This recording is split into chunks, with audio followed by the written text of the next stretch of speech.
Hi, I'm Jackie Tantillo, and this is Should Have Listened to My Mother. In life, sometimes things happen in a roundabout way. As a child, you might say, I'm never going to be like my mother. Or you could say, she may have been a little rough around the edges, but I respect her tenacity. But truthfully, we should look at these conflicts as a good source of inspiration rather than agitation. When I ask my guests, are you who you are today because of or in spite of your mother? Some guests say it's a little bit of both. I want to prove her wrong, yet I have my mom to thank for pushing me. Today's guest wants to share her story of that push-pull relationship with her mom. In her first note, my guest wrote, I've always admired philanthropists, even as a child. I knew I wanted to be someone who would make a positive impact in the lives of others. I just wasn't sure what that would look like. Today, Samara Price is the proud business owner of Brew Naturals, where she takes great pride in giving back to the community by supporting local nonprofits and sourcing local ingredients.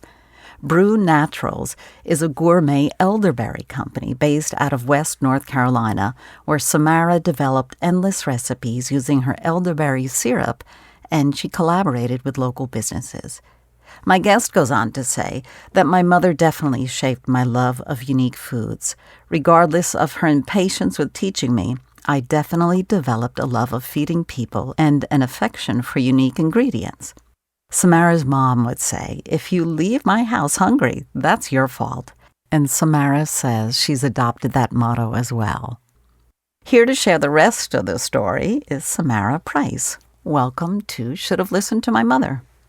Thank you. It's great to be here. Is your mom still with us? She is. She is not in the best of health, but she is still with us. And what is your mom's name? Marilyn.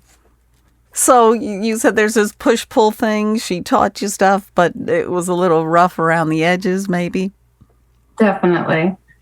She is a very loud sort of personality, a Brooklyn-born woman who has opinions and doesn't really care what you think of them, which makes her loved by many and not so loved by, I suppose, plenty others.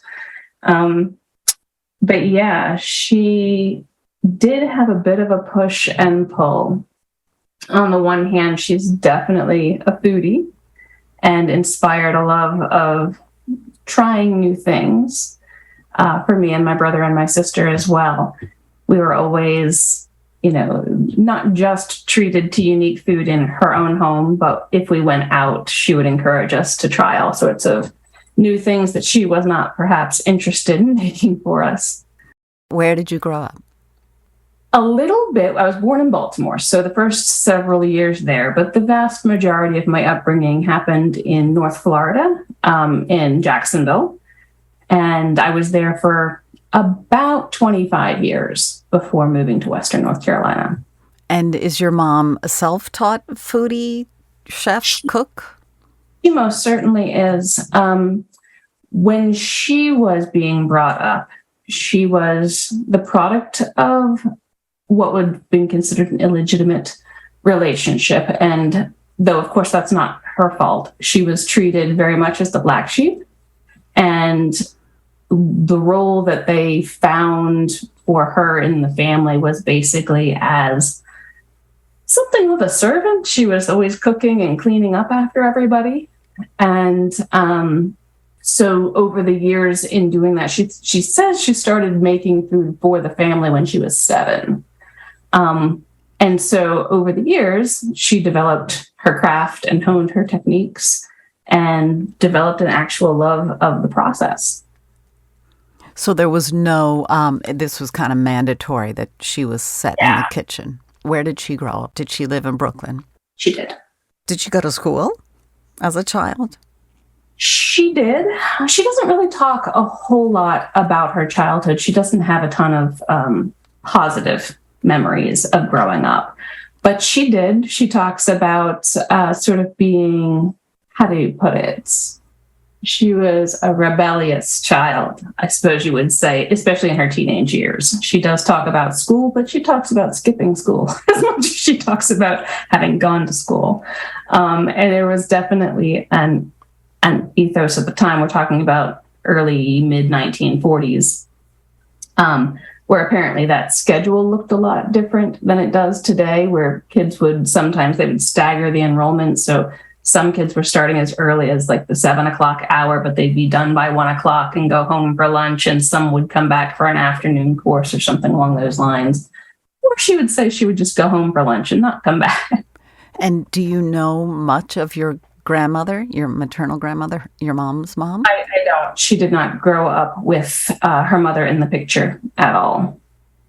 She was alive, but she moved to the Broward County area of Florida relatively early on in that scenario. I have one picture, for example, of her mother and her in the same room. And I think that was about the time my mom was 7 years old. And there's no others. So I'm not 100% sure what that timeline actually was, but that's been my reference point. It's interesting because you said you wrote to me saying that you don't have a picture of you and your mom together since you were a little child. I don't. For different reasons or because of her experience. So who raised her? Did she have any positive maternal No. guidance? She talked about being passed from her dad to cousins and aunts and uncles. She does not describe a very stable childhood. So she's a fighter. Yeah, she is to me. Tenacity. Oh, yeah. Definitely a word for her. Survivor. Holy smokes. Has she ever gotten emotional with you or does she embrace you? Is she that kind of warm and I don't think so. I shouldn't answer my own question. So did she ever have an emotional breakdown with you or finally? No. I think I have seen her cry maybe once in my life, and I'm pretty sure that was because of literal physical pain, not an emotional scenario. She was definitely the type of person, in fact, this is literally out of her mouth. If somebody, like a friend of mine, passed away and I was crying, her take on that is, why are you crying? It's not going to bring them back. So to say that she was emotionally unavailable is pretty accurate. Well, the first thing that comes to mind when you say something like that is that maybe she would, when she was really little, I mean, I'm not a therapist, but she maybe have cried a lot when she was little and her situation never changed. Yeah. And that's where that was coming from. Oh, that's horrible. You know, parents, adults, or whatever they were that had this relationship, and then it's taken out on the kid, on the child. Yeah, and that's just despicable. And I don't know that she was, taking anything out on me. I do think that she had lousy examples. No, I was referring to her biological mother and father. That's accurate. Right. She had to, the child bears the price for their irresponsibility and immaturity. But then that was her path. So that's all she knew was this survival instinct. Precisely. And then she went and had four, you mentioned 3 other siblings? Well, I have a brother and I have a sister, and my brother was a set of twins and one of the 2 did not survive. Just saying, so technically there were 4 children. 1 did not survive. And was your mom stay with your father? Yes. Oh, yes, okay. They were together. They were together. Oh, well, that's great. That's good. You mentioned in your email that your mom loved to cook, that she would have these parties at the drop of a hat or, planned in advance. Anything from 10 to 100 people would show up at your house, but you were not so much the sous chef. You were responsible for other duties. Tell me a little bit about those gatherings. Yeah, much to my chagrin, really. I really wanted to learn more about cooking because she certainly had a reputation that she was building. We're not talking about something simple like a baked chicken dinner. Like, we are talking really high-end gourmet foods with gourmet processes, and she was always reading cookbooks, and she was always studying technique and trying new things. So I was drawn to wanting that too. I mean, everybody who ever ate her food, whether they liked her personally or not, if they ate her food, they were complimenting her and validating her and sharing how much they just were desperate for the next time they might get invited over for dinner. And so that appealed to me. But my role in her kitchen had nothing at all to do with making food or learning how to make the food or being asked to watch so that I might take notes about how she made the food. I was pretty much the one who was tasked with setting the elaborate dinner table and cleaning up after the mess. And that was always a thing for me because our kitchen wasn't particularly small, and she renovated it later in the life and ended up basically tripling its size. But it was not a small kitchen, and she could go from, perfectly clean, bleached countertops, spotless, to looking like she had used every tool at her disposal and every dish in her cabinets. And then that was my job to clean up. And how old were you when all of these parties and things started happening and you had this responsibility? Really early. I would say I don't really remember any before I was about 9, and I'm not sure that that's because it didn't happen or because we were just in that transition from moving from Baltimore to Florida, and there was just this gap of time when that wasn't really happening much at all. I'm not exactly sure I remember all of those details, but the first time I definitely have clear memories of having dinner parties and cleaning up after them. I was about 9. All by yourself, as though a tornado had blown through the house and you're there. Set the scene perfectly.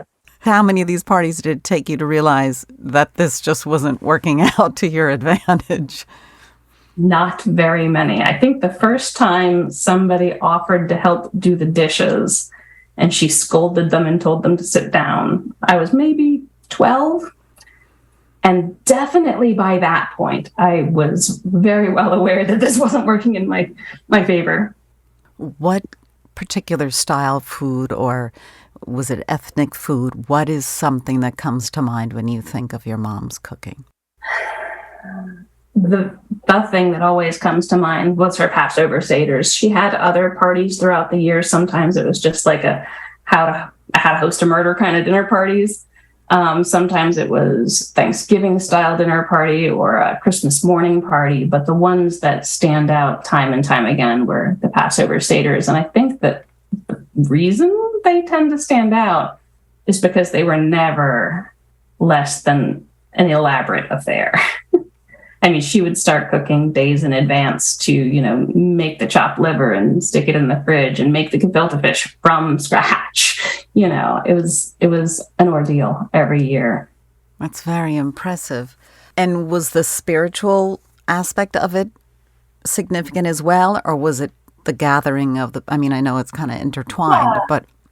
For her, I think it was the gathering of the people more.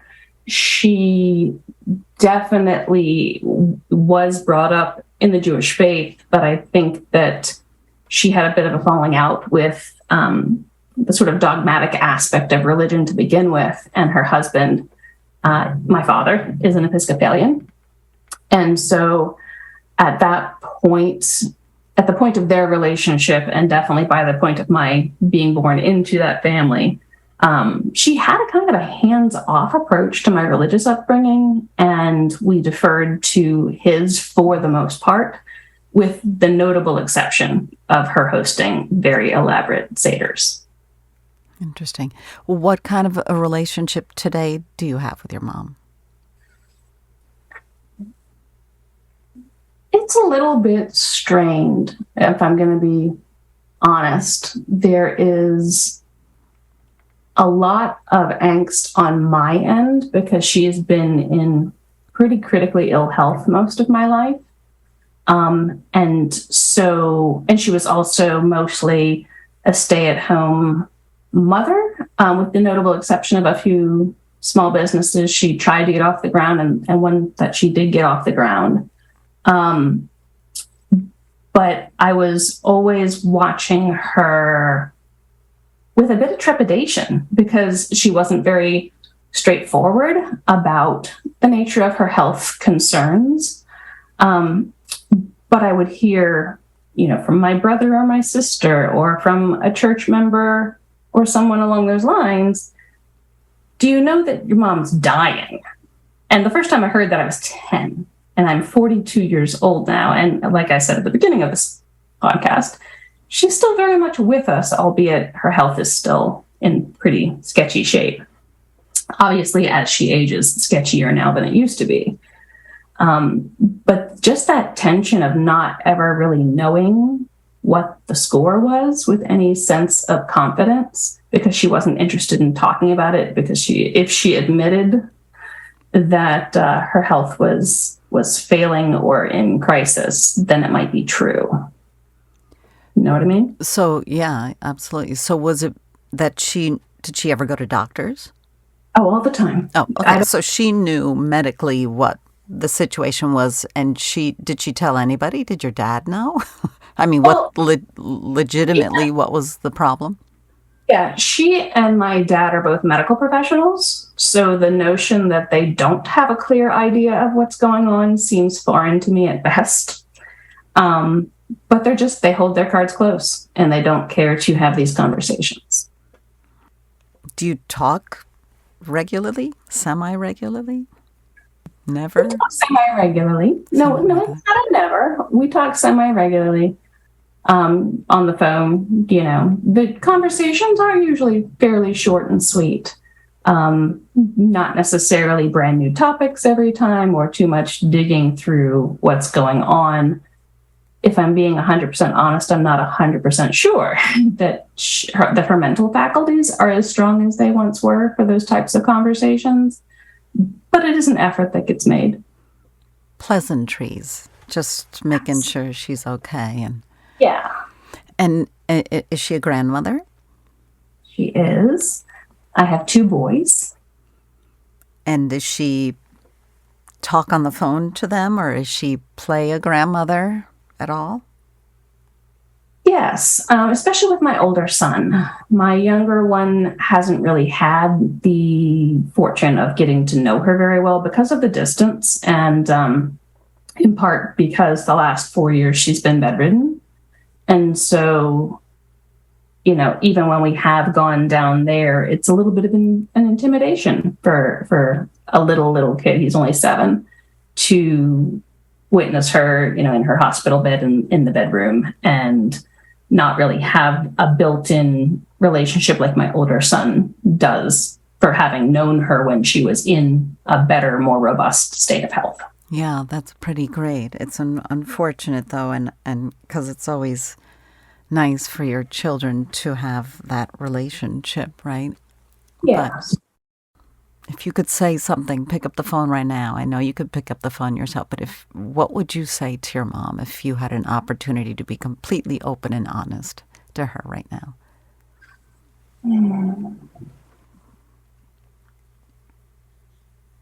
Well, I would tell her that I love her.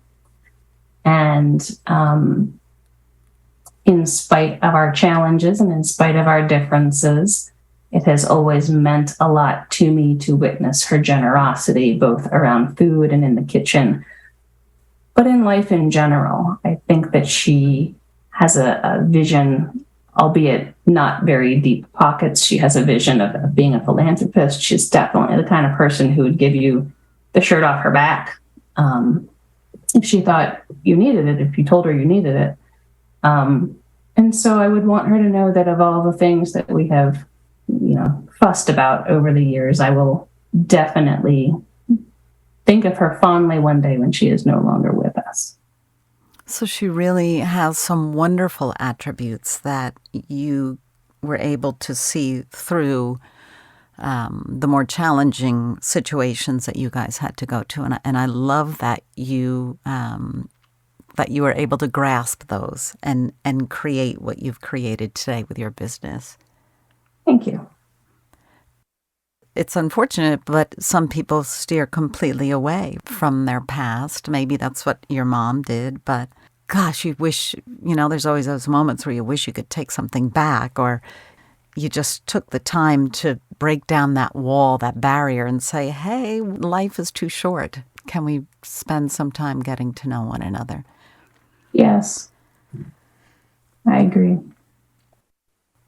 So when you are in the kitchen, do you think of her, or? Always. I always think of her. I try to allow the all recipes of the world to speak to me and to go looking for them at this point, because I do know that she won't always be there to answer the phone. But for the life of me, I can never remember how long to bake a chicken or any of those other types of basic things. I'm always re-referencing my cookbooks or my websites that I go to for a recipe. And so I think it's definitely safe to say I think about her all the time when I'm in my kitchen. Oh, I love that. I just love it. So I think it's great that you do that. Like I said, unfortunately, there's some people that just never, they never get to the other side. So that is, my mom is not with me anymore. Linda is her name, and she inspired me, even though she was not here physically. She inspired me to do this podcast. So she's so present for me, and I just giggle and spend my time with her on a regular basis. And her photo is right here in the studio with me, so that's always kind of fun to have that inspiration. That's cool. Yeah, I was very, very lucky. And she was also a phenomenal cook, and I'm from a large family, so the big meals, when, hearing your story, it just brought back so many memories for me, which is always kind of fun to see how people embrace food and the part that food plays in one's life. Yeah. I think it's interesting that you point out having been from a big family, because of course she was from a big family, but being treated as the black sheep, we didn't really ever get to meet anybody but my grandfather. I think I can literally say that that's my grandfather and his wife, who would have been her stepmother, are the only two people from her side of the family that I've ever gotten to get to know. Did she know her father ever? Yeah, she lived with him for a good portion of her upbringing anyway. I don't believe all of it. Like I said, she was passed around to cousins and aunts and uncles and such. But she did spend a fair bit of time growing up in his house. But not so much with her mother? Not, to the best of my knowledge, not at all after about the age of 7. Wow, that's a big hurdle to get over. Yeah. So, Marilyn, you did good. You did good. The best you could with what you had, as I often repeat, because many people have said that to me, sharing their experiences. And I don't know how people get that strength or courage to phrase it that way based on what they've been through. But, your mom, she's a survivor, and that's pretty great. Yeah, it is. Thank you so much for sharing that, because I know it's not always easy to talk about it out loud. But what I do want to shout about is your Brew Naturals. Tell us a little bit about your business. Thank you. I started this business roughly 2017 as a side part of a greater push that I was making with a snack truck.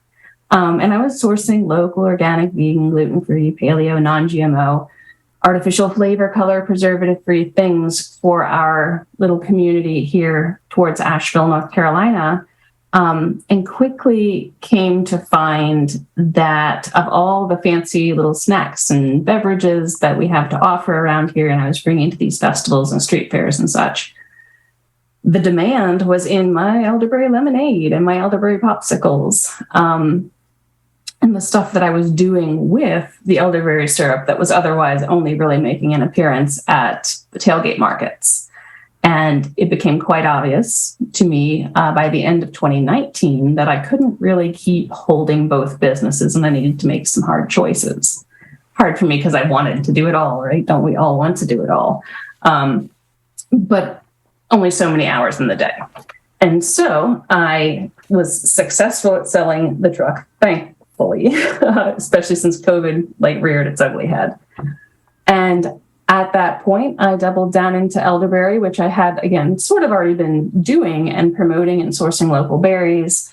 And I just redoubled down on those efforts. And I was able to build relationships with regional farmers and regional apiarists doing honey.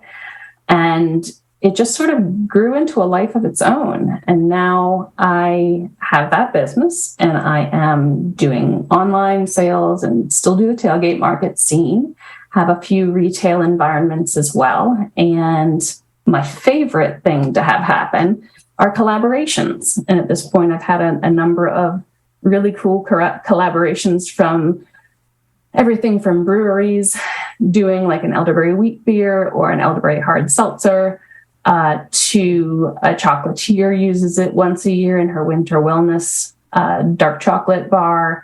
And I've had a couple with a local creamery that has turned it into one flavor they called an elderberry crunch. And then a couple of years later, they did an elderberry apple cider sorbet. And another year they did an elderberry peach sorbet. So those are the projects that I really do get super excited about, because my whole push here, most people, I think it's safe to say, come to elderberry by way of learning about its folk tradition for being a great immune support product, but they don't really realize that it had a very robust culinary background as recently as 100 years ago. I think as recently as 50 years ago is probably accurate too. It's just fallen out of popularity, it's fallen out of favor. And so being able to reignite that conversation really gives me a lot of joy.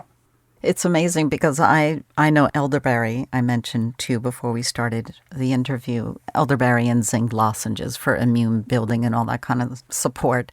But I love it. You've got your popsicles going and your fruit leather. And do you generally sell the syrup for then these local vendors to produce whatever they want from that? Is that what they're basing? Or are you sending actually berries? So it's the syrup that they use in their cooking. Yeah. And sometimes what I'm using is actually the elderberry, like my elderberry apple butter has actual elderberry and apple that I've created into an apple butter, as opposed to elderberry syrup going into the apple butter. Yeah. That's great. All right. So how can my listeners find you? They can go to www.brewnaturals.com. Samara Price and Brew Naturals on Should Have Listened to My Mother. Thank you so much for sharing your story of you and your mother, Marilyn. My pleasure. Thank you for having me. This is Jackie Tantillo, and we will be back next week with another episode of Should Have Listened to My Mother.